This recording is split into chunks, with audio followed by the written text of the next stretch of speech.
तुम्हारी खुदगर्जी ने तुम्हारा जमीर मार दिया है। तुम हद से आगे बढ़ रही हो अब। हद से आगे बढ़ रही हूँ मैं हद से आगे बढ़ रही हूँ।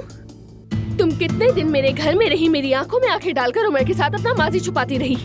बस करो अब, मैंने कोई झूठ नहीं बोला है, समझी?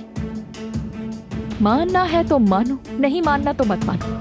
मैंने उमर का बच्चा पैदा किया है, हमारा एक बच्चा है। नहीं, तुम्हारा कोई भी बच्चा नहीं है। अगर तुम्हारा बच्चा होता तो उमर उसे कब का ढूंढ चुका होता। और अभी तुम ये ड्रामा करने आई हो जैसे मेरी अम्मी की बहुत फिक्र है तुम्हें।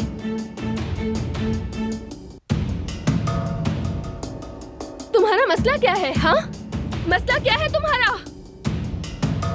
दफा हो जाओ यहाँ से एलिफ, यहाँ से दफा हो।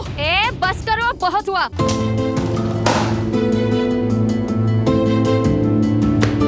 क्या तुमने आयजा की बात नहीं सुनी? वो तुम्हें नहीं देखना चाहती। चलो अब निकलो यहाँ से। ठीक है, मैं जा रही हूँ।